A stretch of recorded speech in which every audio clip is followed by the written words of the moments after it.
Shalom semua Bapak Ibu Saudara. Puji nama Tuhan. Ya. Saya akan menyampaikan tentang hidup dalam damai sejahtera Tuhan. Saudara, kedengarannya biasa aja ya. Tapi kenyataannya hari-hari, saudara untuk mendapatkan damai sejahtera berjuang enggak? Berjuang. Berat ya hari-hari ini ya, berat sekali. Saudara terkasih, ketika saya mendapatkan sebuah tema ini, saya anggap pertama seperti biasa aja sih, enggak terlalu gimana gitu saudara ya. Dan ketika Tuhan bilang ketenangan yang sejati di dalam jiwa dan roh. Ketika Tuhan bicara ini baru saya menangkap, berarti ada sesuatu ini. Nah saudara terkasih, kita kalau jadi anak Tuhan yang tidak bersandar sepenuhnya kepada Tuhan, maka saudara, sekalipun saudara itu orang yang rajin dalam urusan rohani, ya, urusan pelayanan, urusan ibadah, tapi kalau kita nggak nempel sama pokok anggur, saudara ya, kita akan jadi orang bingung, saudara. Ya, dengar kabar ini, dengar kabar itu, mana yang benar, mana yang salah ya. Sehingga saudara terkasih, itu membuat seringkali saudara kegelisahan itu membuat kayak posisi hati kita itu enggak tenang. Karena sesungguhnya saudara juga bingung. Ini gimana sih keadaan seperti apa? Bingung saudara ya. Mau kerja apa, mau bagaimana? Bingung saudara. Walaupun ada lagu, isora iso kudu iso kursi sing berkati. Saudara terkasih, senyum dulu biar enggak tegang ya. Ya, nah, saudara terkasih, mari kita sama-sama belajar pagi hari ini Tuhan mau bicara apa sih. Mari sama-sama buka dalam Yesaya pasal 32. Ya. Yesaya 32 ayat 17. Yesaya 32 ayat yang ke-17, demikian firman Tuhan. Di mana ada kebenaran, di situ akan tumbuh damai sejahtera. Dan akibat kebenaran ialah ketenangan dan ketentraman untuk selama-lamanya. 18, bangsaku akan diam di tempat yang damai, di tempat tinggal yang tentram, di tempat peristirahatan yang aman. 19, hutan akan runtuh seluruhnya dan kota akan direndahkan serendah-rendahnya.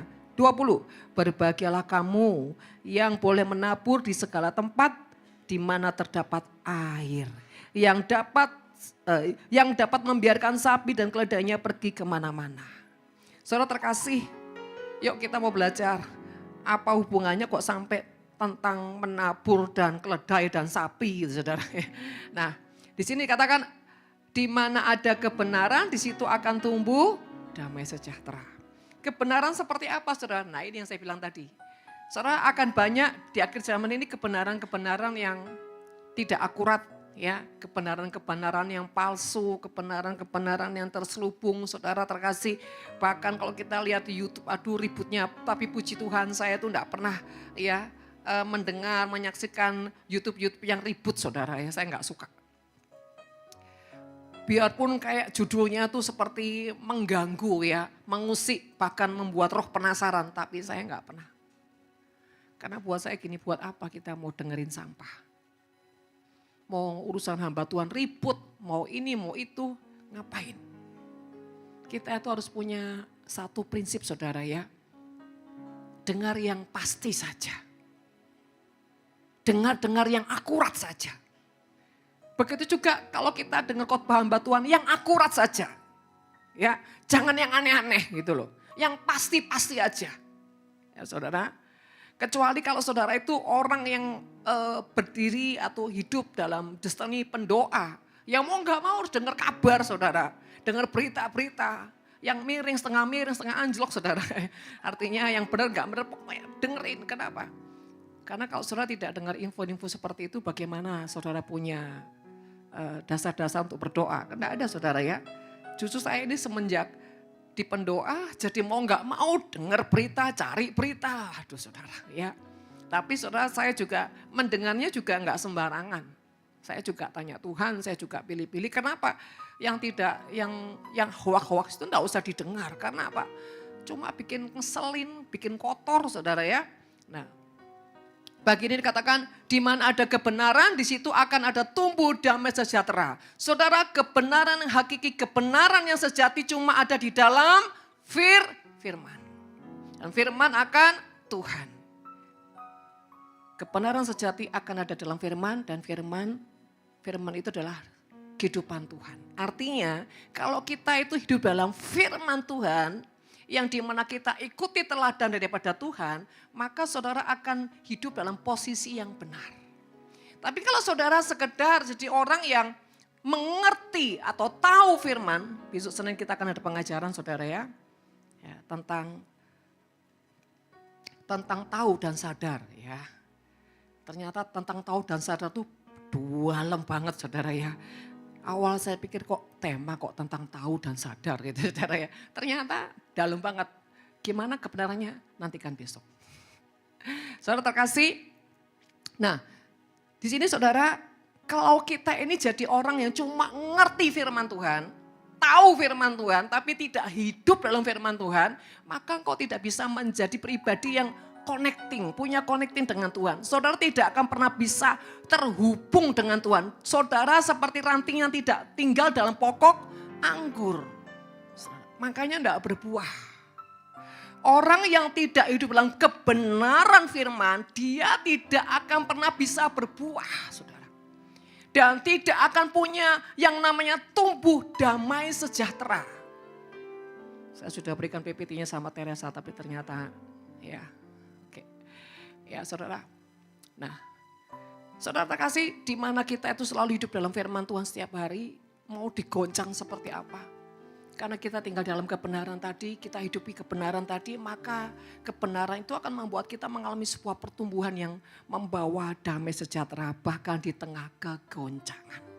Saudara, hari-hari ini saya nggak tahu ya, dalam 1 bulan ini setiap baru duduk di hadapan Tuhan, sudah nangisnya tuh kayak hancur hati, campur aduk sampai senggukan sampai waduh nggak bisa ngomong saudara. Bukan meratapi diri loh saudara, tidak. Tapi banyak hal. Tapi di satu sisi saya bahagia saudara. Kalau saya bisa sampai punya jeritan, teriakan, air mata, hancur hati. Berarti doa saya ini kan enggak semu. Awalnya saya kayak sesek. Tuhan, kok sesek sakit ya gitu. Saudara bayangin 2-3 jam, 4 jam itu nangis sampai saya ini sampai takut mata saya ini bengkak, nanti ditanya lagi kenapa gitu ya. Jadi setiap kali saya langsung, tapi di sisi lain saya merasa justru ini artinya bisa ngerti hati Tuhan.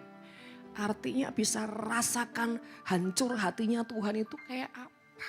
Bisa merasakan apa yang Tuhan rasakan. Jadi satu sisi tadi pagi baru saya itu sadar saudara. Yang kemarin-kemarin saya, Tuhan kenapa ya, kenapa. Ya. Tapi tadi pagi baru saya ini sadar. Roh Kudus bilang gini, justru ini yang menandakan kamu sangat pahami hatinya. Sangat pahami apa yang dirasakan. Sehingga saya akhirnya menjadi nangis yang terharu.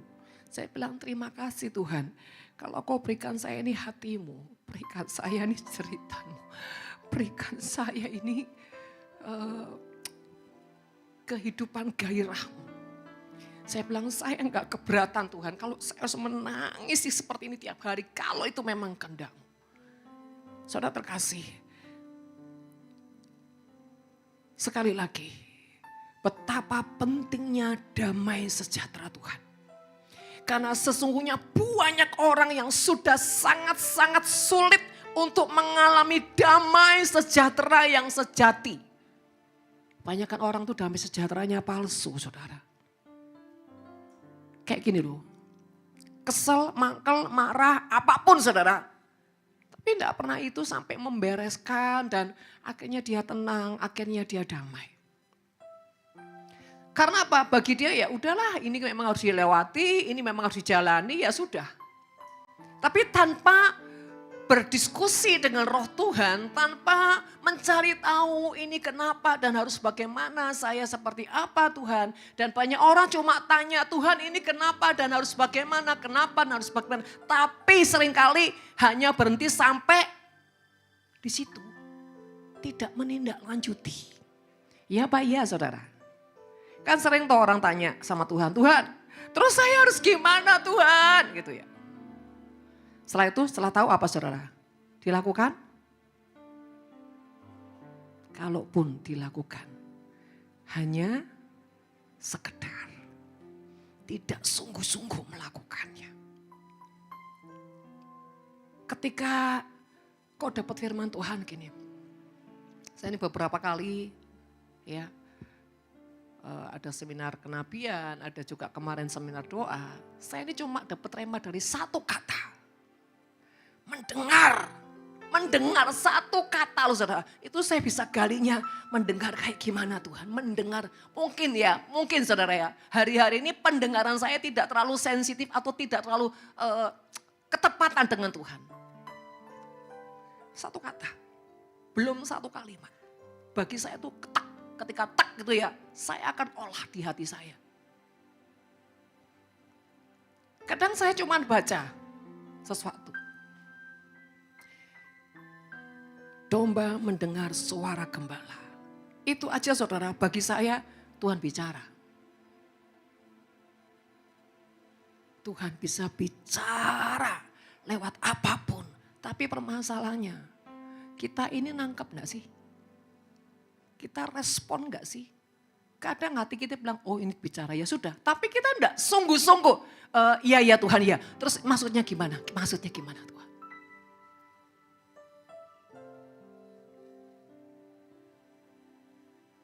Saudara,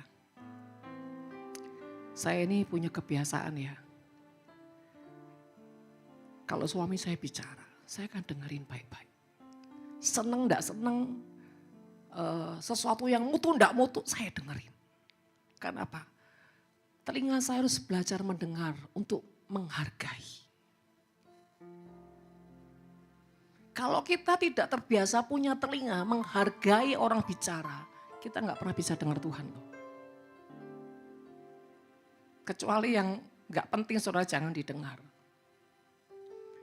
Kembali lagi saudara, apakah kehidupan kita ini sudah memposisikan on position di dalam kebenaran Tuhan, di dalam kebenaran firman. Artinya, adakah kau setiap hari engkau ini hidup melakukan firman, engkau hidup dipimpin oleh Tuhan, atau engkau hidup dipimpin dirimu sendiri?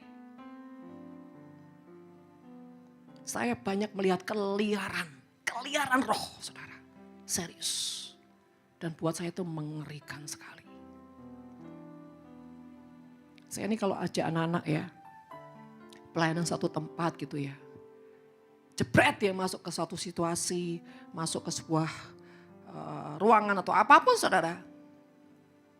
Saya akan mengamati. Mereka ini masuk dengan pengertian, masuk dengan on position, atau masuk cuma sekedar ngekor. Begitu mereka ngekor, enggak bawa dampak. Dan bagi saya itu ya mengganggu pelayanan saya.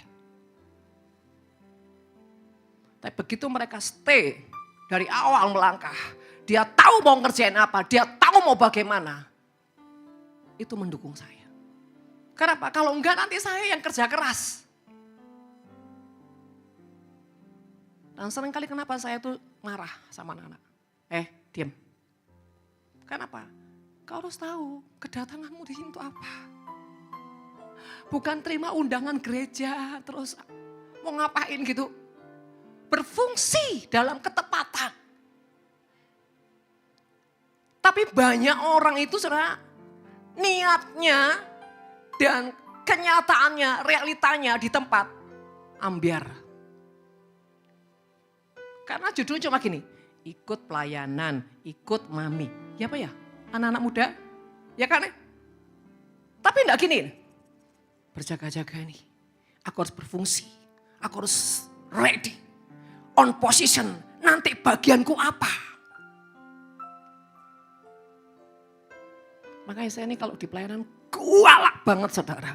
Sadis bahkan. Kenapa? Biar mereka pinter. Jadi kalau saya udah gak ada terus gimana? Saya ini kemanapun on position saudara. Kemanapun ya. Bahkan maaf kata. Istilahnya ke mall, ke pasar saudara. Kan gak ada hubungannya toh. Tapi ingat. Roh jahat itu ada di mana-mana. Betul gak saudara? Yang kedua. Kita ini membawa dampak. Menjadi pengaruh. Meradiasi. Kemanapun kamu pergi. Kecuali. Kau seperti lampu yang gak bercahaya. Ya sudah. Saya selalu punya statement.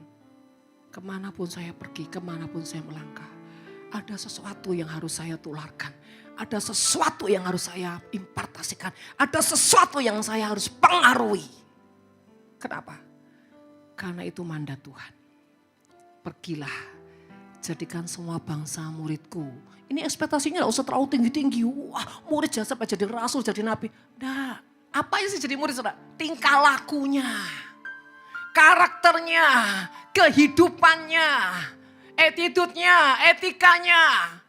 Supaya apa? Orang lihat Tuhan dalam hidup kita. Orang cuma pikirannya cuma firman, pelayanan. Tapi setelah itu bubar buyar saudara. Saudara intinya begini.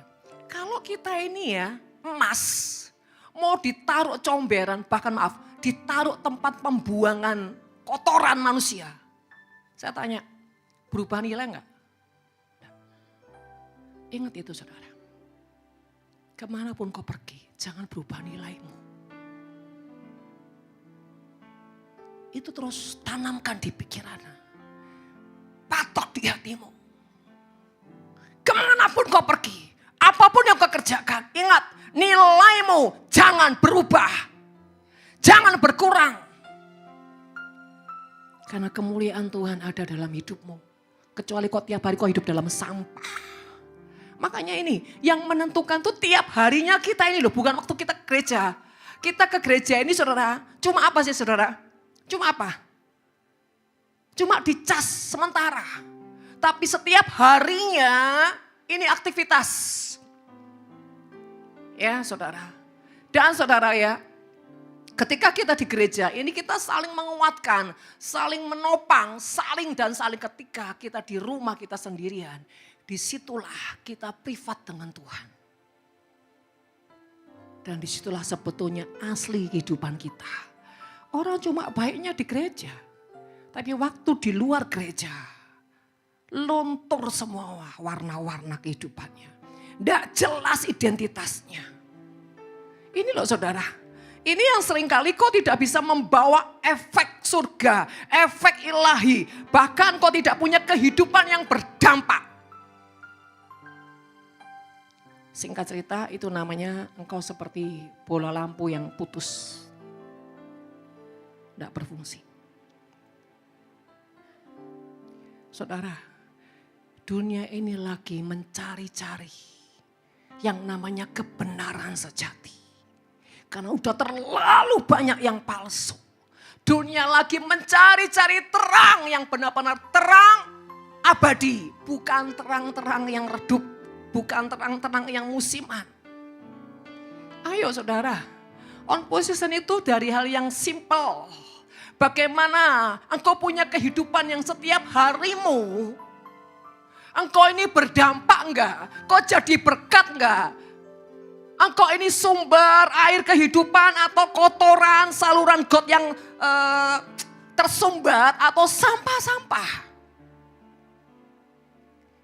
Sekali lagi di mana ada kebenaran, di situ akan ada damai sejahtera.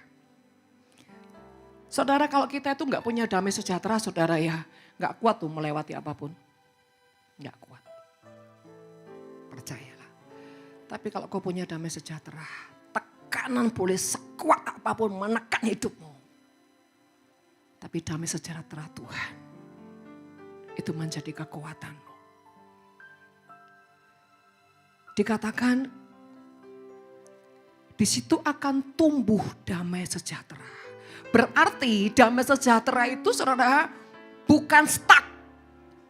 damai sejahtera itu tumbuh, terus semakin tumbuh, menjadi besar, menjadi kuat, berbuah. Artinya damai sejahtera itu sampai kau yang namanya punya penguasaan diri. Kau bisa kontrol semua hidupmu.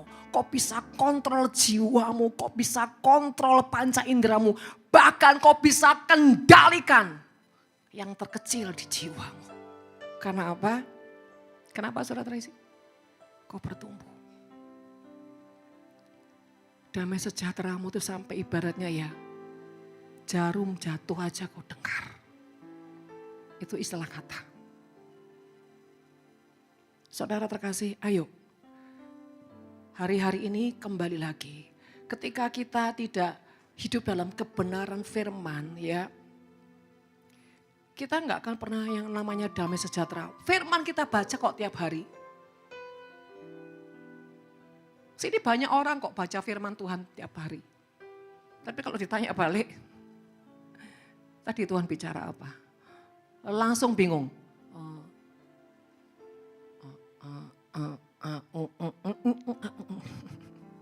Lupa. Loh, baru saudara ya. Mungkin 10 menit, setengah jam yang lalu. Kenapa firman itu bisa lupa saudara?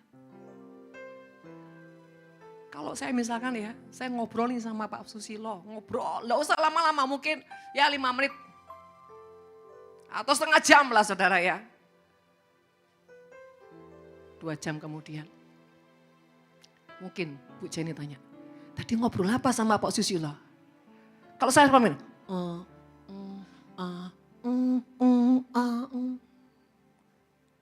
berarti apa? Saya tidak menghargai beliau bicara tadi. Kenapa? Saya nggak dengar baik-baik. Kok bisa sampai saya lupa? Kok bisa sampai saya nggak bisa ngomong? Berarti apa? Saya pada saat tadi beliau bicara, saya tidak dengarkan dengan baik-baik.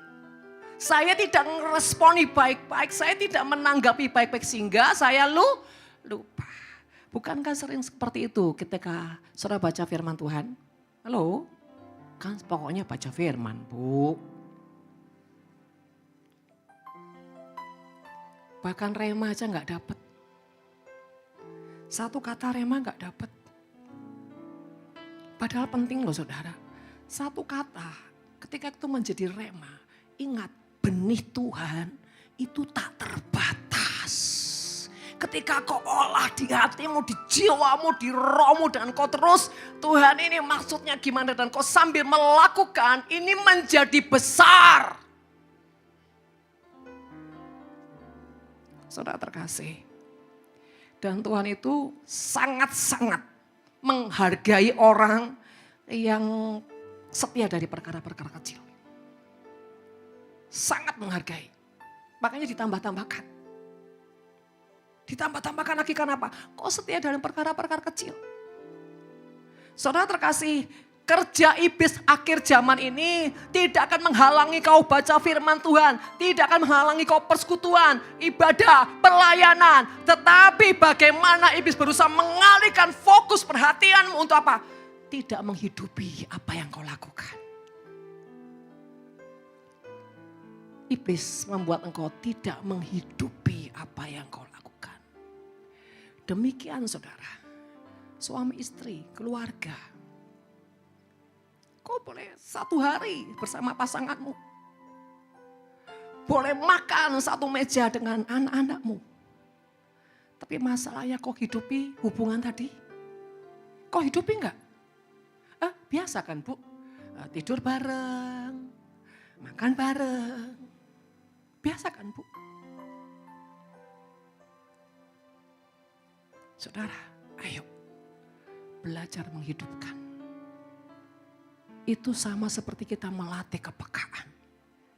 Ini sedang mengalami apa ya keluarga kita? Si A sedang mengalami apa ya? Suamiku sedang rasakan apa ya? Itu cara kita melatih kepekaan. Itu juga cara kita namanya peduli. Kalau kita sama orang-orang terdekat kita tuh tidak pernah melatih sebuah kepekaan, kepedulian seperti itu. Gimana kita bisa mau peka dengan yang Tuhan kita nggak bisa lihat, saudara? Yang kedua, fungsinya apa? Kau menghidupkan manusia rohmu. Sehingga apa? Sekalipun engkau, saudara ya, berkumpul, tidur bareng, hubunganmu tidak mati.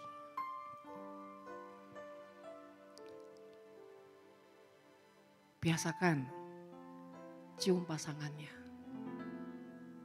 Karena ciuman itu sudah mewakili banyak hal. Tapi kalau kau sekedar tidur, tidur, tarik selimut, tidur. Haleluya, amin. Gak pernah punya waktu ngobrol. Gak pernah punya waktu hati ke hati. Saya ini gara-gara suka nemenin suami, saudara. Tidur jadi jam 2, minimal setengah 2. Dia suka nonton apa yang semuanya saya gak suka. Tapi demi quality time sama dia. Tapi kadang-kadang saya udah kayak mentok, please jam 4, saya sudah bangun, please matikan TV.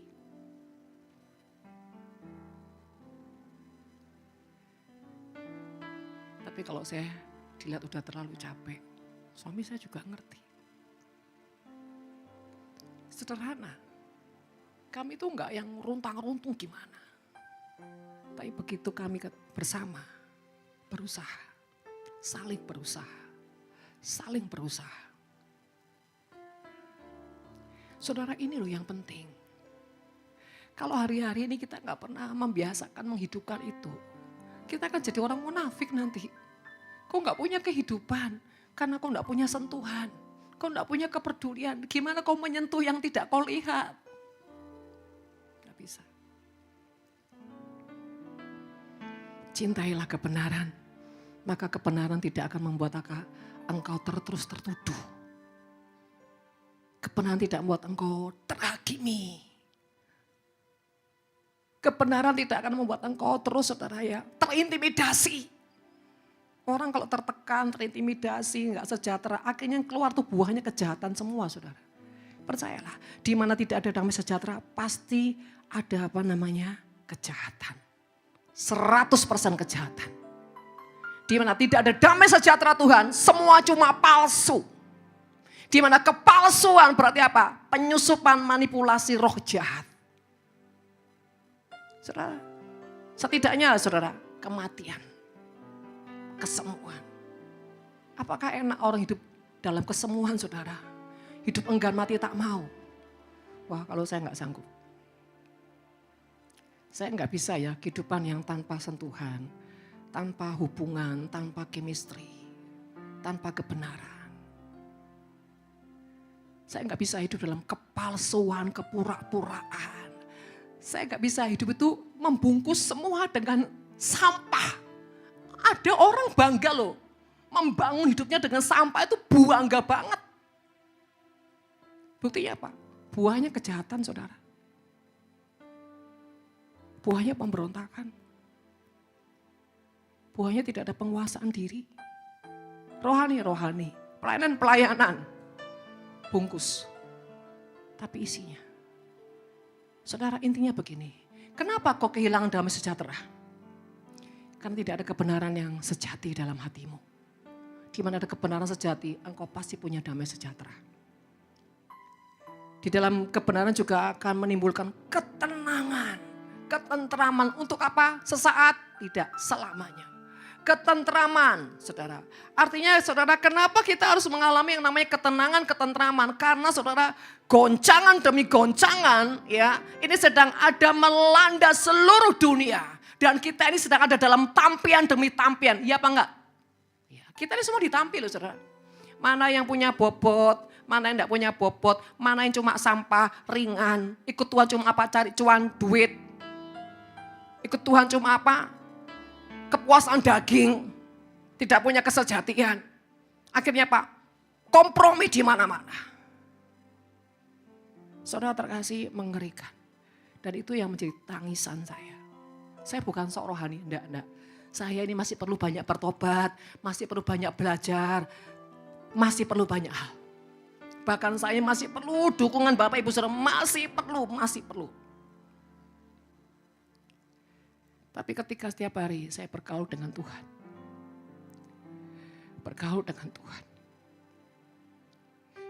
Itu yang membuat seringkali hati ini sesek, saudara. Kenapa orang lebih memberi tubuhnya, ya, diikat, dibelenggu, disiksa, diperbudak oleh roh jahat, daripada dia tarik hidupnya dari dunia, dia mau ikutin Tuhan, berjalan sama Tuhan, walaupun dalam proses dididik Tuhan tuh memang tidak gampang, tidak mudah, sakit, enggak enak, banyak hal. Tapi ketika dia punya sebuah keputusan, tetap aku Tuhan. Sekalipun enggak enak, berat, bahkan sampai kadang-kadang sudah enggak tahu mau ngomong apa. Tapi asal aku bersamamu Tuhan, aku tahu ada jaminan atas hidupku. Kenapa orang tidak lebih memilih itu, saudara? Lebih memilih yang disiksa sama iblis, diperbudak, jadi congos. Dan saudara terkasih, hati-hati. Selidiki hati kita. Kita ini benar-benar sejati enggak sih sama Tuhan? Kalaupun tidak, ya punya keputusan. Mulai sekarang aku enggak mau main-main Tuhan. Aku mau memutuskan untuk jadi yang sejati sama Tuhan. Bawa pelur ya enggak apa-apa. Lebih baik kita ini hancur di tangan Tuhan, ya, daripada binasa di tangan roh jahat. Kalau hancur remuk di tangan Tuhan, kita jadi berliannya Tuhan, loh saudara. Bapak Ibu, sekali lagi, jangan cuma terobsesi dengan ilustrasi yang tadi saya katakan. Ketika anak rohani saya cuma ngekorin saya, enggak berfungsi ini. Enggak fungsi, malah bikin apa? Bikin saya gergetan. Kalau kamu ikut enggak berguna, malah ngeribeti. Pernah enggak saudara? Saudara, ada orang mau nolong saudara, mau bantulah. Tapi ketika orang itu datang, bukan tambah bantu, tambah ngerepoti, tambah ngereweli. Pernah ngalami enggak coba? Ngerti itu rasanya saudara? Kayaknya ya, lebih baik aku akan lebih menghargai kau ketika kau duduk-duduk saja di sana. Daripada kau ribet, enggak jelas. Repot saya nanti. Waktu saya yang harusnya efektif jadi molor enggak karu-karuan. Karena apa? Ngurusi kegaduhanmu tadi itu. Ngurusi keribetanmu. Saudara. Saya ini sudahlah kalau nama ibadah. Jangan main-main sudah. Kenapa? Karena saudara tidak apa ya, benar-benar mengalami kekudusan Tuhan itu kayak apa ya. Saudara tahu waktu kita tadi belum ibadah. Ada serafim yang turun. Siapa yang melihat itu coba?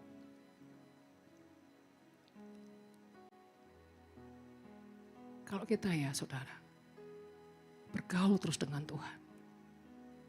Kita akan ketemu yang seperti itu saudara. Dan kau enggak akan tahan. Kau enggak akan tahan.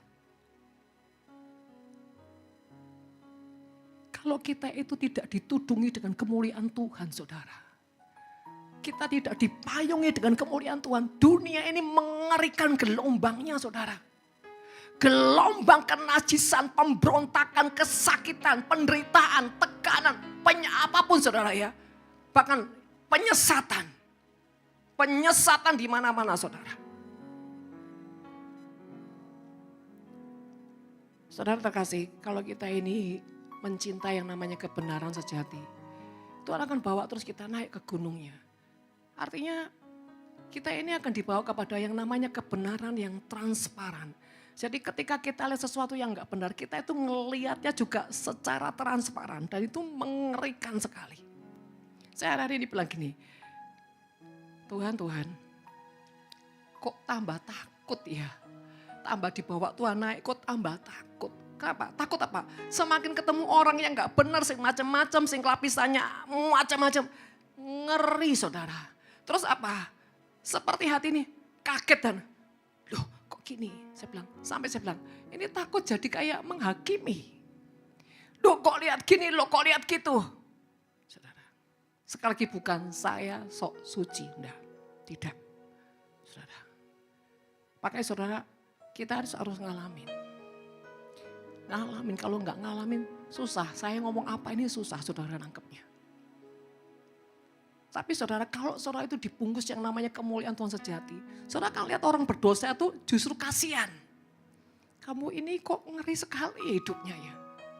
Tapi Tuhan selalu ngomong gini, kamu lihat ngeri kan, kamu lihat menakutkan kan, serem kan. Tuhan bilang ini, tapi yang bersangkutan belum tentu mau ditolong. Wah itu tambah kayak shock saudara.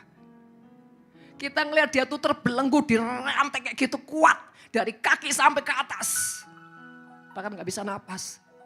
Tapi Tuhan bilang ini, belum tentu dia mau disentuh untuk berubah. Karena dia lebih suka menikmati yang seperti itu. Kenapa? Hatinya sudah percaya sama iblis. Kenapa? Dia dengan seperti itu masih bisa menikmati daging, masih bisa menikmati dunia, masih bisa banyak hal. Karena bagi dia, kalau sama Tuhan aku gak bisa apa-apa. Nah ini saudara, ini ya pengertian yang sudah disusupi dengan apa? Penyesatan. Bahkan orang yang pelayanan cari aman, banyak saudara. Tapi pelayanan, dia bilang, Tuhan aku pelayanan loh, aku pelayanan. Tapi Tuhan bilang, lihat yang di jiwa, yang di rohnya siapa.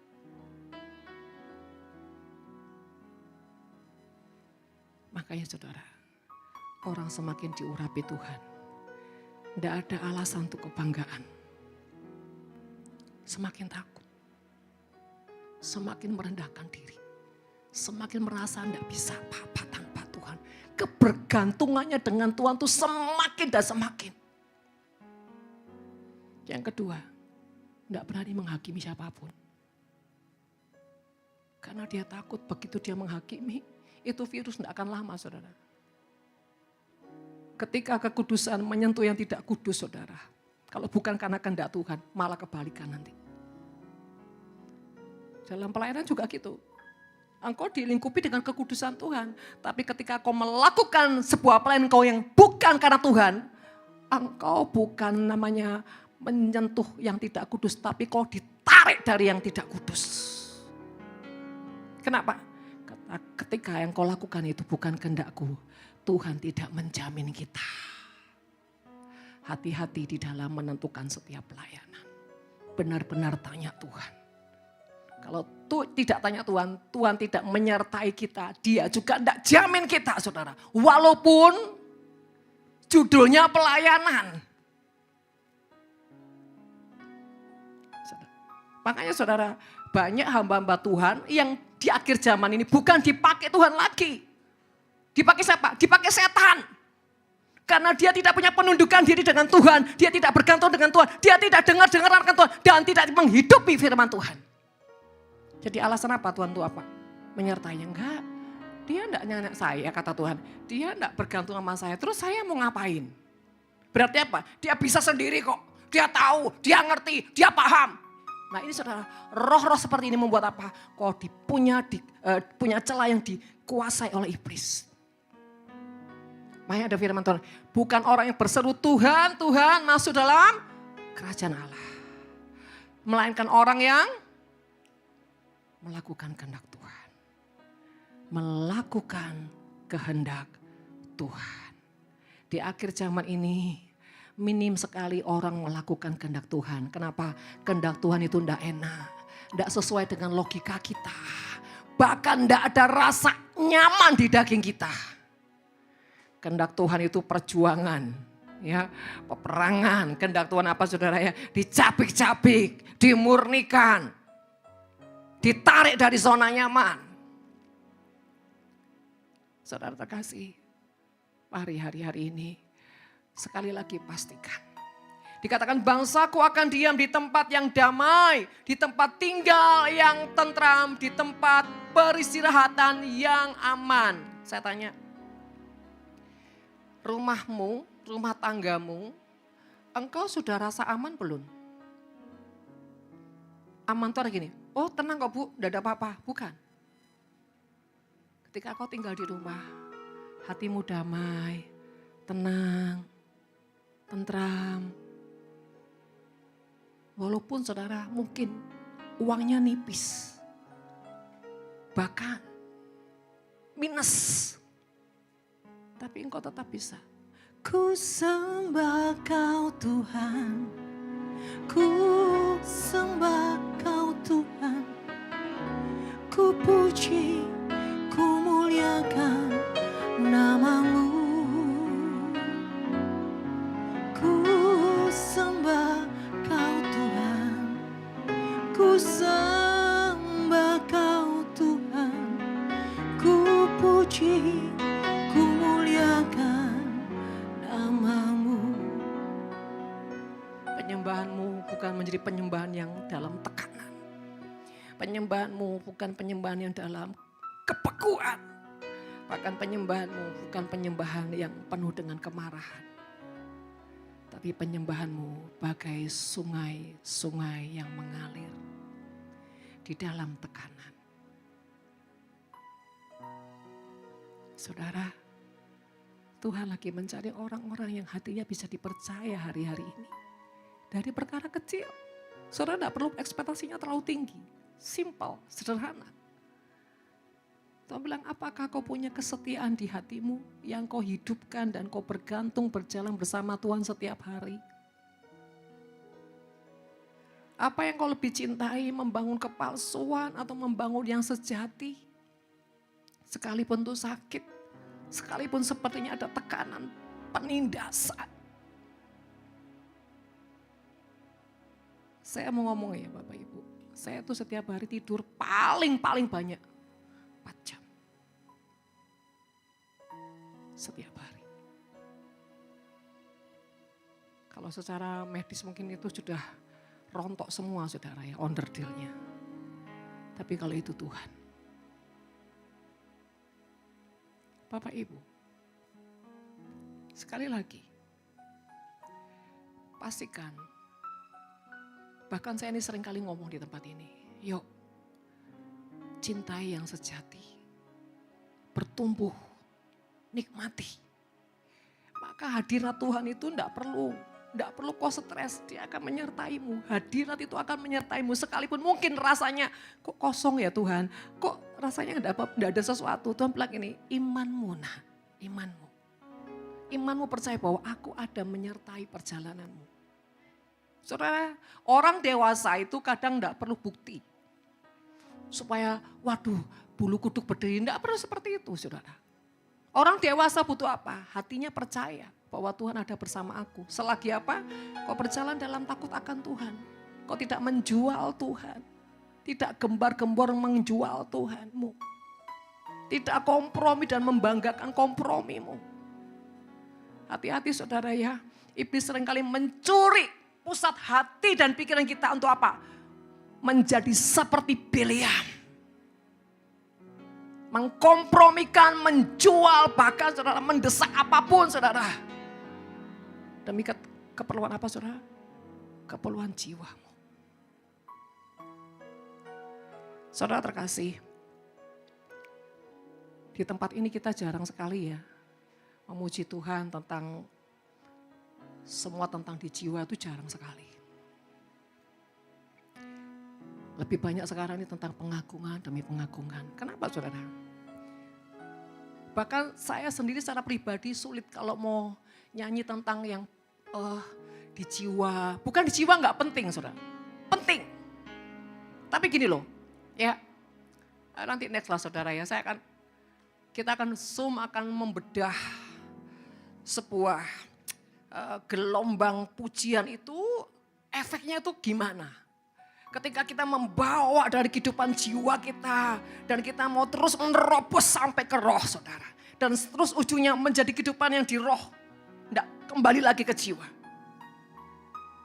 Itu seperti kita bisa buka surga. Setiap waktu. Sekali lagi bukan yang pujian di jiwa itu bukan yang tidak boleh atau tidak penting. Boleh. Sesekali boleh. Tapi kalau misalkan dari 10, wah semuanya yang di jiwa terus berarti apa? Kok ini belum dewasa? Kok ini belum apa? Hidupi firman. Tapi ketika kau Jujur hari-hari ini saya bilang, Tuhan saya dalam tekanan yang sangat berat. Bahkan sudah gak bisa napas rasanya. Tapi aku memutuskan untuk tetap menyembah-Mu. Tetap menyembah-Mu. Itu saudara keputusan. Sisi lain jiwa kita ini ada sebuah kebutuhan banyak hal. Tapi saya selalu katakan pada jiwa saya, hai jiwaku, kenapa kau tertekan hai jiwaku? Berdamailah dengan apapun, percayalah. Roma 8 ayat 28. Hai jiwaku, pujilah Tuhan, agungkan namanya, muliakan Dia. Ajak saudara, bangkitkan jiwamu untuk bisa bangkit sepakat denganmu.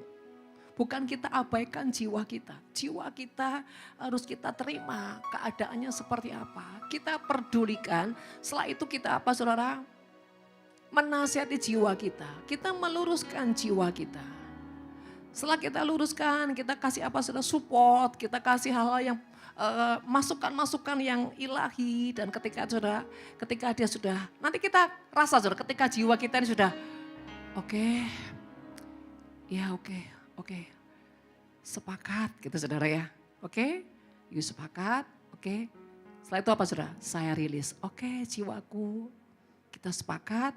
Oke, yang tadi saya rilis, kan sudah saya terima tadi, saya rilis. Pelan-pelan dia harus keluar, semua yang galau, sedih, kecewa, sakit, keluar pelan-pelan. Tidak usah diusir, nanti dia akan sadar diri, dia akan keluar. Dan yang bangkit apa saudara? Yang on fire. Karena apa? Dia udah sepakat. Karena apa? Tadi sudah diperdamaikan, dipulihkan, diterima, setelah itu apa? Diizinkan untuk dia pergi meninggalkannya. Saudara, ketika jiwamu ini, ketika kau sudah sadarkan, kau sudah bangkitkan, kekuatannya itu double porsi. Kenapa? Ketika di Allah bawah sadarmu sudah sehat, kuat, itu saudara bertemu dengan Roh Kudus, bang, tiba-tiba luar biasa. Kita harus bisa mengelola jiwa, saudara. Di dalam jiwa ada kehendak, pikiran, dan perasaan. Kita harus bisa kelola. Kalau enggak, saudara, dunia dengan gelombangnya akan mengolah semua nanti. Saudara mati. Ingat, di dalam kita ini ada roh Tuhan. Kita itu punya roh yang jauh lebih kuat, lebih perkasa. Dan kita yang kedua sudah diberikan kunci kerajaan Allah. Ada otoritas atas kita. Jangan membiarkan jiwamu itu saudara ya, dibawa gelombangnya dunia dan ujungnya semua kehancuran.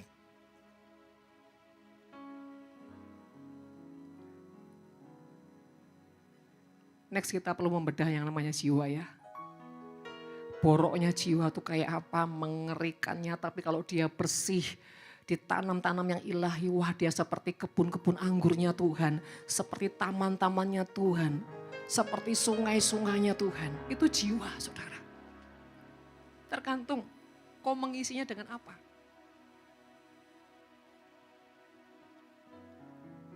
Bapak Ibu, kembali lagi. Dikatakan, dan bangsa akan diam di tempat yang damai. Di tempat tinggal yang tentram. Bangsaku akan diam di tempat yang damai. Ini bicara skop lebih besar lagi. Bukan bicara rumah kita, lingkungan kita, tapi bangsa kita. Artinya Tuhan mau bilang gini, nah ketika ada satu orang yang dibilang kebenaran, dia akan juga menentukan bangsanya seperti apa. Hari-hari ini berdoa buat bangsa saudara. Buat Pak Presiden kita. Karena kita yang harus kendalikan semuanya atas bangsa kita. Kenapa saudara? Kenapa kita? Loh kita kan bukan apa-apa. Saudara melecehkan Tuhan ya kalau sudah bilang saudara bukan siapa-siapa. Saudara itu anak Tuhan. Kau itu anak Tuhan, punya otoritas, punya kuasa yang menentukan apapun di bangsa ini. Karena kau wakilnya Tuhan. Saudara dan saya itu wakil Tuhan. Jadi bangsa ini mau apa tergantung kita. Jangan bilang kau bukan siapa-siapa. Di dalam rohmu itu ada Tuhan. Betapa dahsyatnya dia saudara. Tidak usah ribuan orang. 1-2 orang sepakat. dia bisa membalikan keadaan. Hari-hari berdoa, Indonesia jangan sampai mengalami krisis ekonomi. Jangan sampai ada virus-virus, enggak boleh itu ada di Indonesia. Perintahkan semuanya. Tapi saudara, suara otoritas itu akan benar-benar punya otoritas kalau kau menyatu dengan firman. Tanpa kau menyatu dengan firman dan berjalan dengan kehendak Tuhan, gak punya kuasa. Seperti apa? Seperti senapan yang tidak ada peluru. Dodor tapi gak ada peluru. Atau saudara, seperti senapan ada peluru tapi gak ngerti nembaknya kayak apa. Ini jenis apa saudara? Jenis orang punya perjanjian. Jenis orang punya perjanjian, rajin, setia dan bla bla bla. Tapi dia tidak menyatu dengan Tuhan, menyatu dengan roh Tuhan. Bisa nembak, bisa. Tapi pelurunya kemana-mana. Tapi kalau kau bergaul dengan Tuhan. Kau bersinergi dengan Tuhan. Satu peluru bisa menembus apapun. Saudara, mari. Saya ini punya kerinduan ya, sebelum rumah Tuhan datang. Jujur, saya ini menangisi tiap hari. Menangisi semua saudara. Karena apa? Ketika rumah Tuhan itu datang, kita harus sudah mengerti cara menyembah Tuhan seperti apa. Kita harus sudah punya kedewasaan.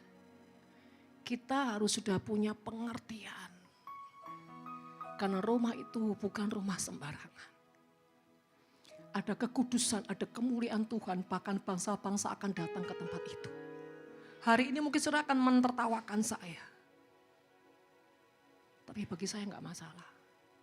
Semakin kau enggak percaya, engkau akan melihat sendiri, tapi engkau tidak bisa mengalaminya. Dan Tuhan lagi cari orang-orang yang bisa dipercaya.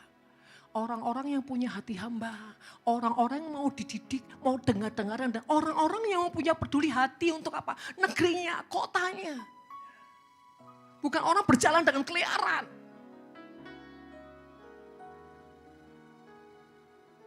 Saya waktu berapa hari itu yang lalu di Menara. Saya tanya, mana Rainer? Mana ini? Mana ini? Menurut saya, menurut saudara, itu saya yang cari apa Tuhan yang cari? Dan ketika Tuhan cari engkau dan kau enggak ada di situ, saya tanya kalau saudara sebagai ibu, saudara nangis enggak? Nangis enggak? Nangis. Bukan nangis, hancur hati. Jangan sampai hidupmu lagi dicari Tuhan, lagi dibutuhkan Tuhan, kau enggak ada di situ. Kenapa? Kau enggak dengar-dengaran. Kau berjalan dengan keliaranmu, dengan kemauanmu, dengan ambisimu, dengan semua. Tapi kau tidak tanya Tuhan, kau mau apa dalam hidupku?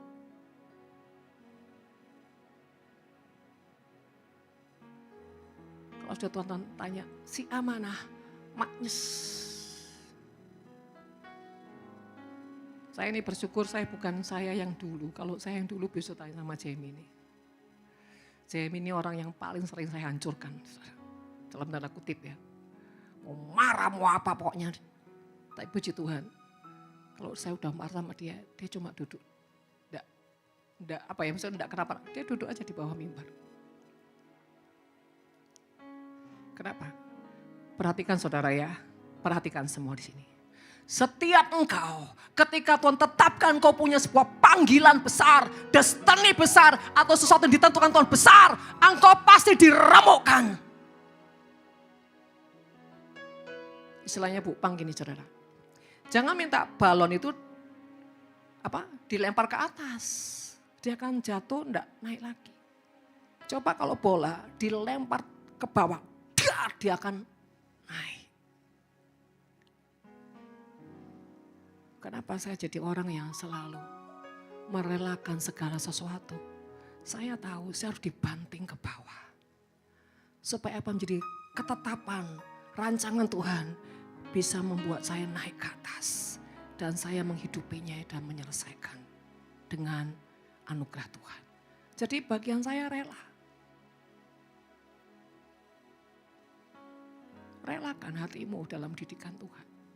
Relakan dalam setiap pembentukan Tuhan.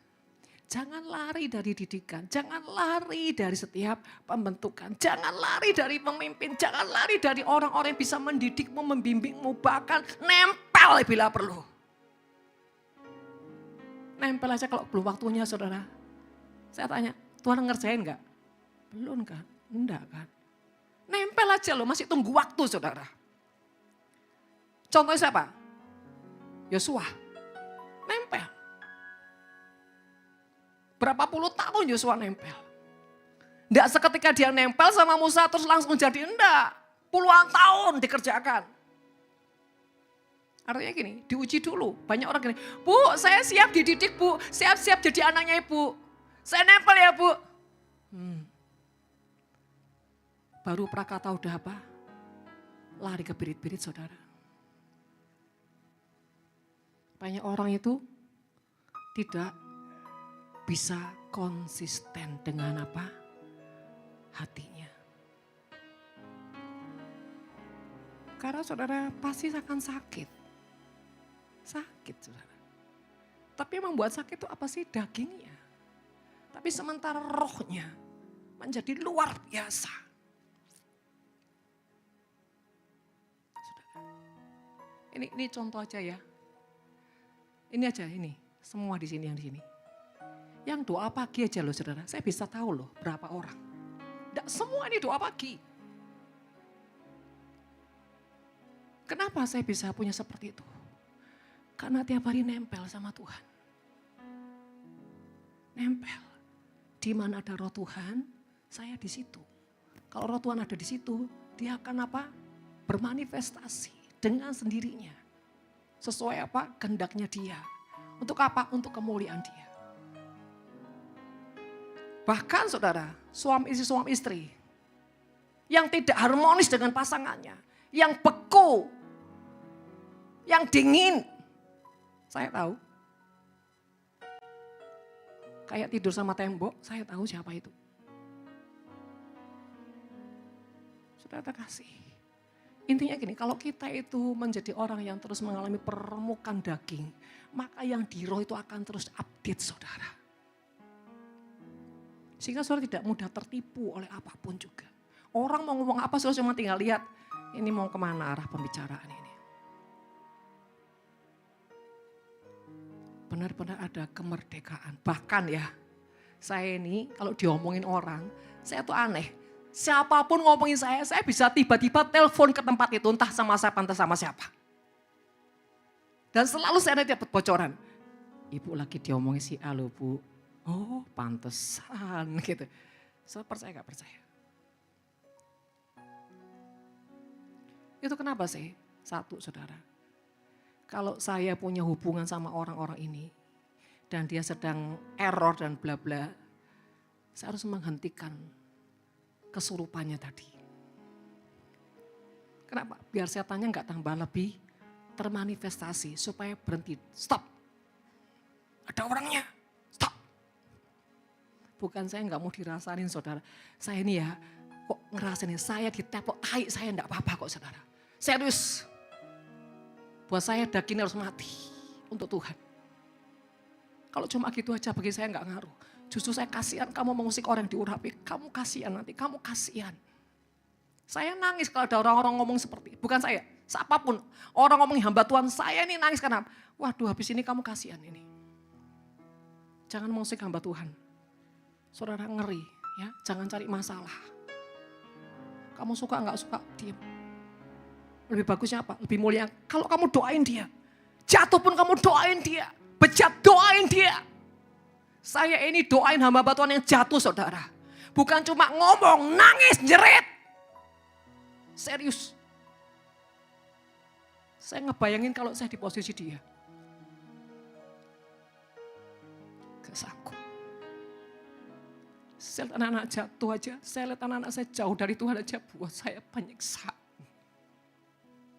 Jangan lihat hamba Tuhan jatuh. Ketika anak saya tidak terkonektin dengan Tuhan, anak saya jauh dari Tuhan, dari radiasi Tuhan, itu gelisahnya saya kayak apa. Makanya saya bilang, mungkin saya ini orang yang paling gila atau enggak ngerti saya.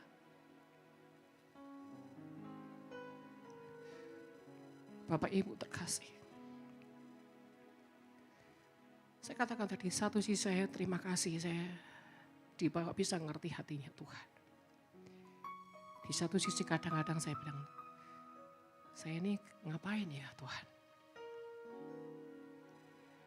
Percayalah Bapak Ibu, saya tidak akan pernah balas yang jahat. Justru saya akan terus mengasihi orang-orang yang bagi saya, dia ditunggangi roh jahat. Jiwanya perlu apa? Diselamatkan. Jiwanya perlu diluputkan. Tapi kalau Tuhan ya, lagi tidak mau sesuatu dengan dia, biar dia ngomongin saya tidak bakal suruh telepon saudara. Tapi kalau orang itu ada sesuatu dengan Tuhan, ada sesuatu dengan saya pasti telepon secara tidak sengaja, entah sama siapa. Yang ujungnya membuat perbincangan itu stop, berhenti. Berarti apa? Tuhan mau meluputkan kamu, Tuhan sayang sama kamu. Jangan ngumbar. Saudara, kerja iblis sekarang mengerikan sekali, mengerikan. Nyusup di mana-mana. Nyerap di mana-mana, saudara. Kalau kita enggak lebih berjaga-jaga dan sungguh-sungguh takut akan Tuhan, udahlah, enggak ada jaminan saudara mau kita lakukan yang rohani apa enggak jaminan. Saudara, mari saudara, di atas semua itu milikilah kasih. Kasih yang dari Tuhan membuat engkau akan mengalahkan segala kejahatan. Selanjutnya saudara, 20 yang A saja. Berbahagialah kamu yang boleh menabur di segala tempat di mana terdapat air. Berbahagialah kamu yang boleh menabur di segala tempat di mana terdapat air.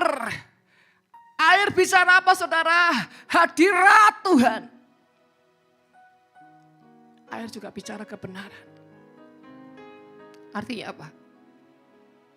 Ketika Tuhan mengizinkan kau menabur, jangan persepsinya duit. Tidak selalu uang saudara. Menabur itu banyak hal. Kebaikan, kasih, pengampunan, kemurahan hati. Banyak hal saudara. Menabur di tempat yang terdapat air. Itu artinya apa saudara? Menabur di tempat orang-orang yang dimana dia ada hidup takut akan Tuhan. Dia adalah orang-orang yang punya perjanjian dengan Tuhan. Tapi bukan menabur sama orang yang tidak takut Tuhan. Itu artinya. Kalau kau menabur dengan orang-orang yang tidak akan takut akan Tuhan, benihmu bukan cuma tercecer. Tapi benihmu akan menjalar sebuah virus-virus yang terus ujungnya merenggut dirimu sendiri. Jangan menabur sama orang dunia. Apa orang dunia? Orang yang tidak takut akan Tuhan. Apakah orang dunia ada yang takut akan Tuhan, Bu? Ada. Ada orang dunia yang takut akan Tuhan, saudara. Siapa itu orang dunia yang takut akan Tuhan? Orang yang dasar karakternya baik. Yang hatinya tulus. Tidak semua orang dunia jahat kok saudara. Bahkan banyak anak Tuhan yang lebih jahat daripada orang dunia. Anak Tuhan banyak yang sirik, iri, dengki. Waduh selubungnya terlalu banyak saudara orang anak Tuhan ini. Diam-diam saudara tapi penuh kebencian. Semak duri sama aduh serem. Tapi ada orang yang gak kenal Tuhan. Hatinya baik, tulus. Artinya jangan menabur sama orang-orang yang hatinya penuh semak duri. Karena itu racun. Tapi kalau kau menabur sama orang-orang yang takut akan Tuhan. Orang-orang yang punya perjanjian. Orang-orang yang hatinya sungguh-sungguh menghormati Tuhan. Engkau akan berbahagia. Yang dimaksud di segala tempat artinya gini, jangan membatasi. Terus tabur aja. Kalau Tuhan suruh lakukan aja, lakukan. Aduh Tuhan capek labur terus. Jangan membatasi Tuhan. Ketika Tuhan bilang tabur. Jangan berhenti menabur. Karena kau tidak akan pernah tahu mana yang akan bertumbuh, mana yang akan berhasil. Bahkan bila perlu semuanya tiba-tiba tumbuh. Amin saudara. Bapak Ibu, yang terakhir saya kasih pesan. Kita jangan bermain-main dengan dosa ya, please. Kita memang mengasihi, tapi di dalam kasih juga ada yang namanya didikan. Di dalam kasih juga ada yang namanya disiplin. Kasih itu enggak ngawur, enggak sembarangan. Oh Bu, itu kan dijual, Bu, harus dilayani, diperhatikan, lihat-lihat. Saudara, saya banyak nangani orang-orang yang dia enggak mengerti ranahnya, mana dia harus layani, mana yang dia tidak boleh sentuh orang itu. Kepada siapa kita enggak boleh sentuh orang yang kita harus membatasi diri. Kepada orang yang bermain-main dengan Tuhan. Kepada orang mempermainkan Tuhan, jangan sentuh dia. Kalau kau enggak jauh lebih kuat, engkau akan ketarik. Engkau akan terseret. Engkau akan nempel dengan orang itu. Makanya saudara, kita ini harus hidup dalam kebenaran. Supaya landasan firman Tuhan di dalam kita ini kuat. Sehingga kepada siapapun Tuhan mengutus kita, kita ini berdampak. Kalau dirasa orang itu masih belum sungguh-sungguh bertobat, tinggalkan dia. Saya tidak pernah sentuh orang yang belum sungguh-sungguh mau bertobat. Kecuali sesekali saya menyapa, sesekali saya sentuh sesekali. Tetapi di dalam doa saya akan bawa dia. Tapi untuk bersentuhan dan berinteraktif, saya harus tunggu Tuhan. Jangan sok-sokan jadi pahlawan kesiangan yang kau enggak ngerti. Akhirnya apa? Kau masuk jurang. Ada banyak saudara-saudara. Loh Bu, kan kasihan jiwanya selamatkan. Contoh paling gampang. Ini hamba Tuhan saudara ya. Dia tato semua badannya. Dia punya visi apa? Anak-anak generasi. Anak-anak pang. Yaitu 10-20 tahun yang lalu saudara. Sehingga dia tato semua badannya dan dia pergi ke tempat diskotik. Dia pergi ke tempat-tempat klub. Tujuannya apa? Menyelamatkan jiwa. Dan 3 tahun kemudian, dia yang terseret narkoba, dia yang terseret morfin dan bla bla. Ini pendeta. Kurang apa pendeta saudara? Kita ini harus siap. Ketika orang bilang, oh enggak punya kasih hamba Tuhan gini. Kalau itu Tuhan, jangan takut.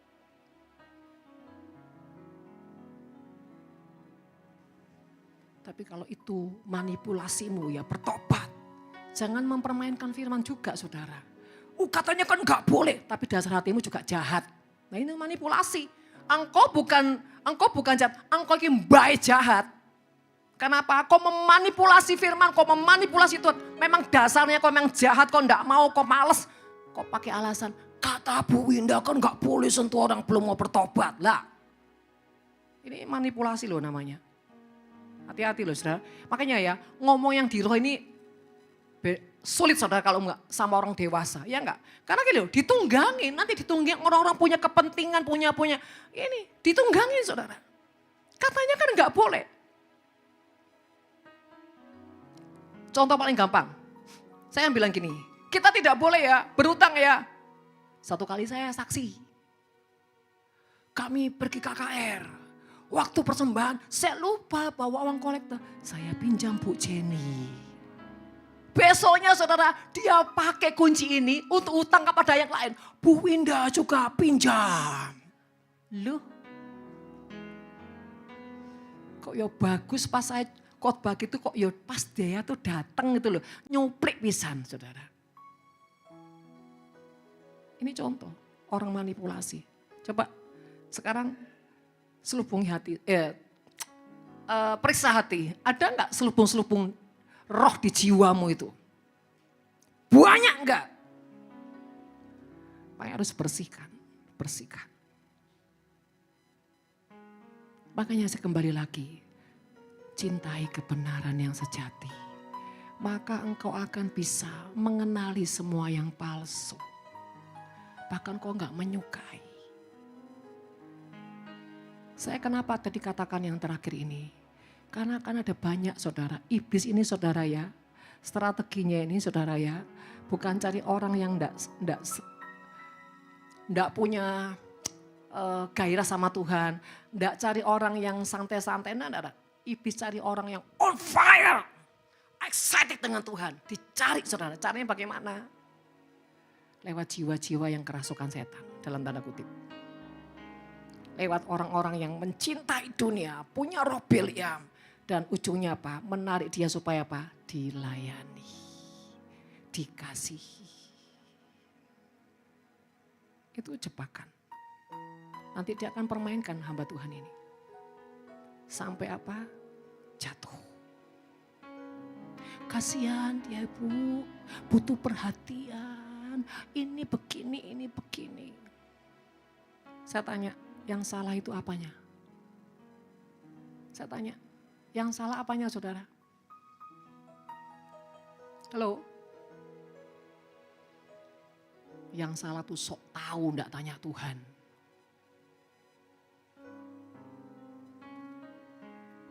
Kan saya juga sering ngomong, di telepon orang udah mau sekarat.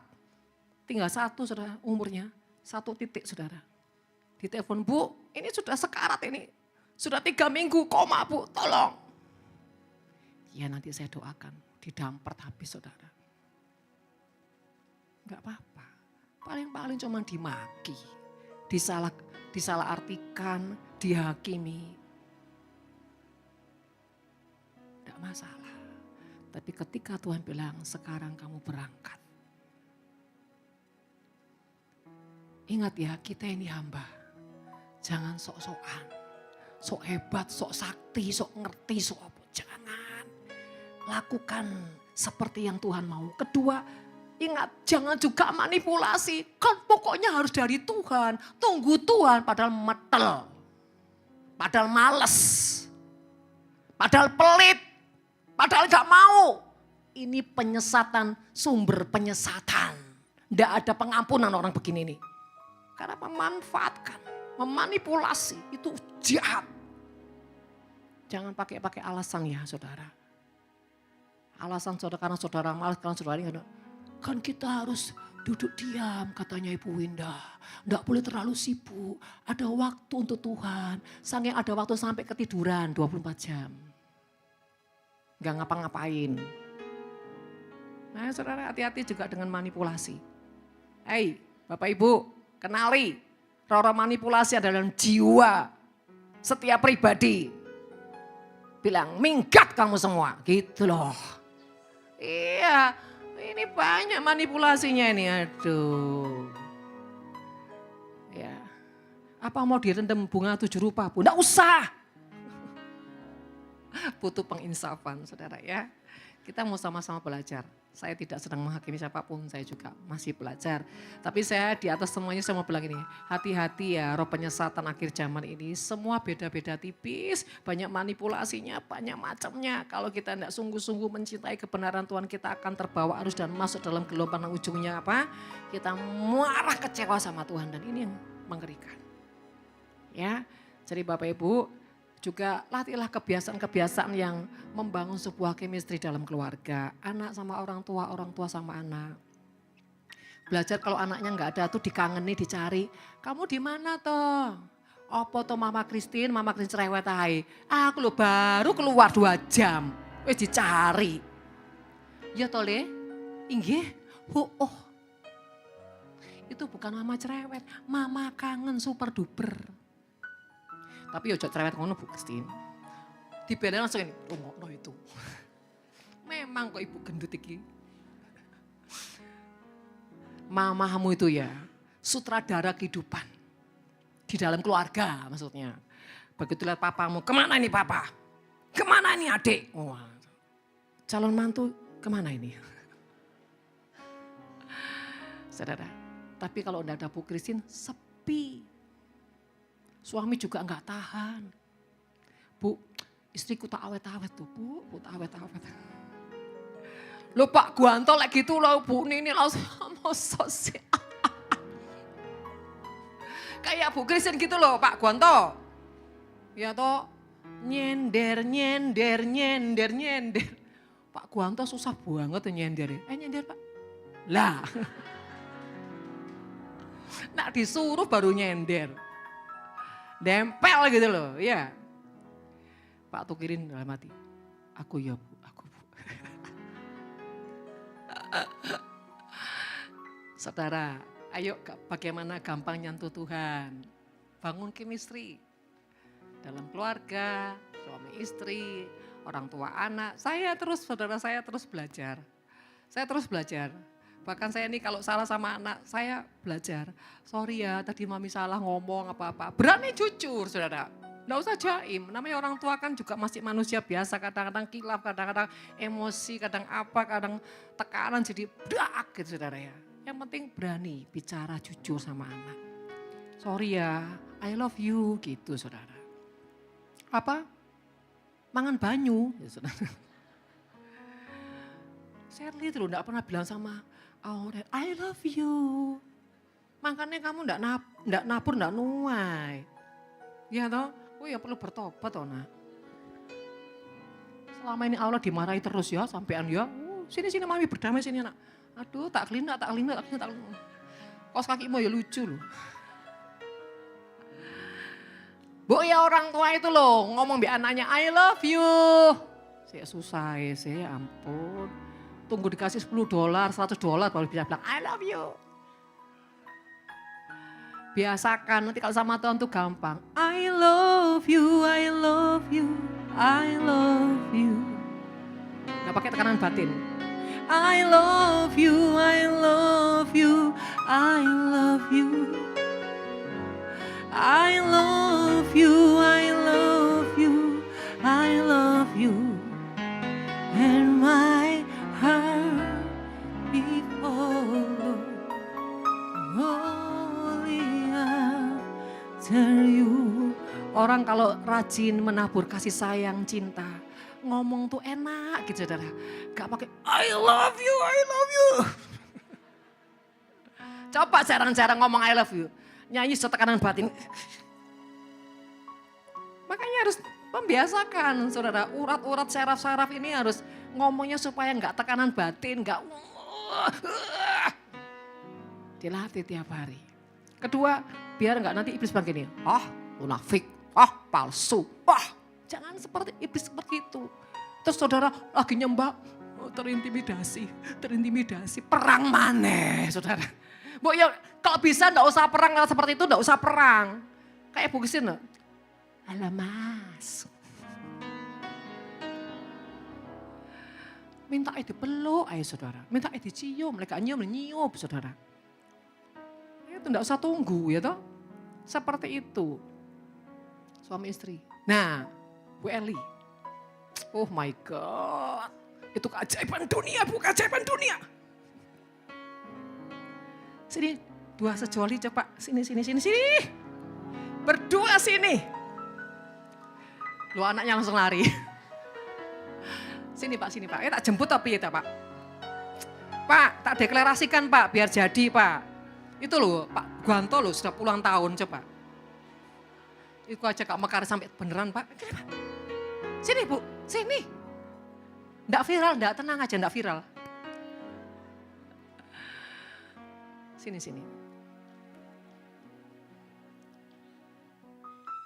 Coba nyanyi dulu. Sejuta rasa di... Malah mic-nya. Ojo bilang gak apa loh Pak ya, pura-pura itu. Coba Pak. Coba pandang istri. Bu jangan lihat saya lagi. Ini jantungnya mulai bangkit atau karena selama udah mati? Coba Pak, nyanyi Pak. Tak ajari Pak. Sejuta rasa. Lihat sini Pak Lengman, lihat saya. Sudah Pak, sudah nyala itu. Coba lihat istrimu Pak. Kayak pesujen loh Pak. Pak, lihat sini Pak, lihat sini. Coba nyanyi Pak. Rasa di jiwa. Hidupkan pelukmu. Sayang. Izinkan ku menyentuhmu dengan kekuatan hatiku. Ya apa Pak?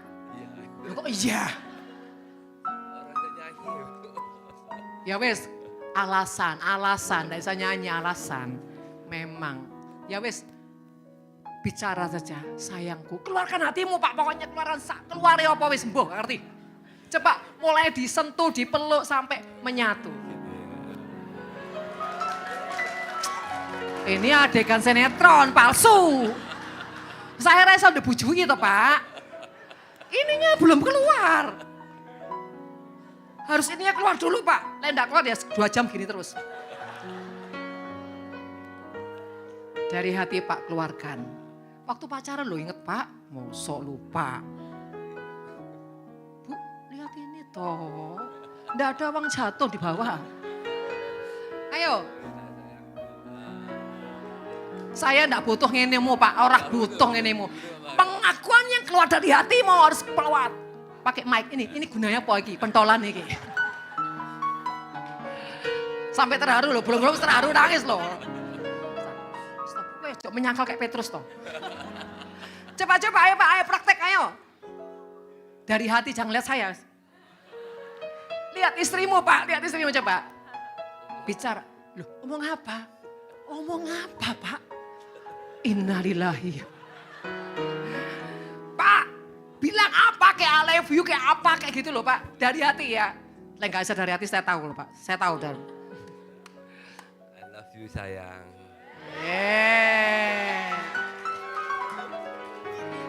I love you Loh, too. mana anaknya? Loh, sembunyi anaknya. Anak bilang, oh, puji Tuhan, puji Tuhan, puji Tuhan. Sudah duduk. Sekarang ibu. Istri dulu istri. Coba bilang, I love you, darling. Bukan dadar guling Bu. Pakai hatinya Bu. Ayo bangkitkan, ayo sentuh pelan-pelan sama jalan. Kayak lu namanya itu loh. Ayo ibu, coba. I love you darling. Wah, sepoh. Tidak ada kehidupan. Ayo Bu, sampai punya kehidupan coba. I love you darling. Tidak ada. Ini asal mengoh. Ayo Bu, dari hati. Ya apa ya dibangkitkan ini ya dari hatinya. Kayak mau ngejar ujian ya sampai nangis. Ayo Bu, 1, 2, 3. I love you darling. Ya wis lah. Lumayan. Lumayan timbang enggak. Ya sudah duduk.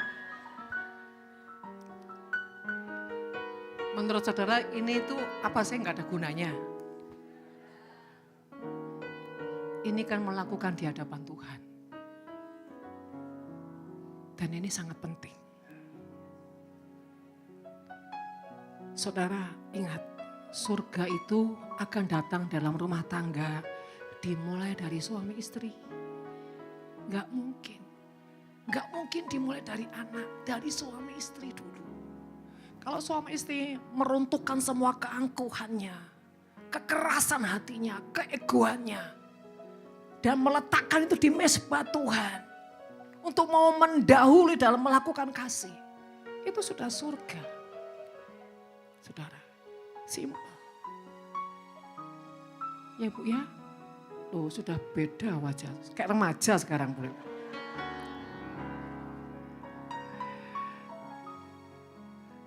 Bapak Ibu, ini penting sekali. Supaya ketika kita datang kepada Tuhan tuh tidak ada yang mendakwa kita.